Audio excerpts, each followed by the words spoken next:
Initiating moisture.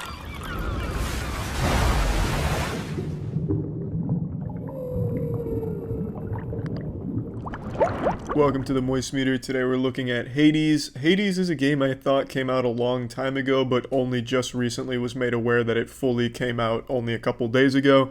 This game absolutely bangs. Now, like I said in my Risk of Rain 2 Moist Meter, I used to not like roguelikes, but after playing Risk of Rain 2, that must have just fucking reprogrammed my entire tastes, because now I like green beans and roguelikes. So right away, I just want to compliment the style of this game. I think the aesthetic is fantastic. All of the art is wonderful to look at, as you would kind of expect from Supergiant games. They kind of have like a signature style, and this kind of falls in line with that. It looks fantastic. All of the gods, all of the environments, the enemies, it's all just really beautiful to look at. I'm a huge fan of the art direction here. It's great. It's absolutely great. In addition to the great art style, also has great music. The soundtrack here absolutely slaps. It will literally just squeeze the cum out of your dick for you with every power chord, just milking you every single time you get into an encounter. Just an absolutely huge fan of the music in this game. There's really nothing about this game I dislike. I'll just go ahead and say that right now. I can't really think of any negative aspects of the game, except for maybe its auto aim with controller, which I'm pretty sure you can turn off. I was just too fucking stubborn to on stream.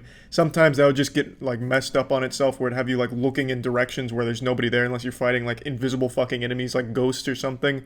It would just be kind of a battle to get auto aim to go where you actually want it. But like I said, I'm pretty sure you can turn that off, and I was just being too stubborn to even bother trying. I like a real man, I just went ahead and rubbed some dirt in my asshole and just put up with it, and it really wasn't that bad. It would just be sometimes like if I tried using a bow and tried to line up a shot with an enemy, sometimes it would just jerk itself to the right or left of the enemy out of nowhere, as if I just got hit with a really strong gust of wind that knocked me off balance. But like I said, even though that's not always great, it is an option, I'm pretty sure, so it's not like a huge complaint or anything. That's like the only negative thing I could even kind of nitpick about this game. It is just really good. So like I mentioned, it's a roguelike game. You're trying to escape from hell. You're trying to go from the bottom floor all the way to the top level, going through hordes of enemies along the way, getting power-ups through different gods that you'll interact with. I also really like the lore. This game's got a pretty strong narrative. Its cast of characters is super interesting, and I think they're very well written. Every single time you die, you're advancing the plot, and the narrative itself is pretty fucking well put together. I found it very interesting, and learning about the escape, and every single run's going to be different every single time. All of it just plays wonderfully into each other. And in between runs, when you do inevitably eat some shit and die, you do go back to like a hub world where you can talk to all of the gods around there. You can give them gifts, which give you a permanent item that you can incorporate into a run, but you can only equip one at a time. And they give you different bonuses or different effects. There's just so much here. There's just so much depth to it. More than I was expecting, to be honest. You have renovations you can do to the area, which can give you other kind of bonuses and power-ups. There's darkness that you collect that can also give you other power-ups for your runs.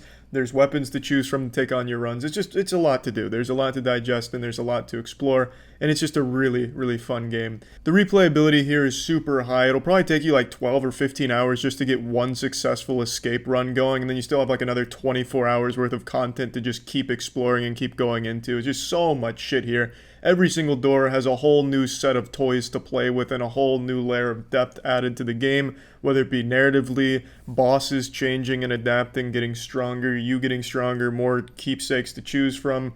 It's just all so rewarding, and it's just such a fun game. So many potential builds, so many high-risk, high-reward play styles and boons to go for, boons being, of course, the power-ups you get from the gods.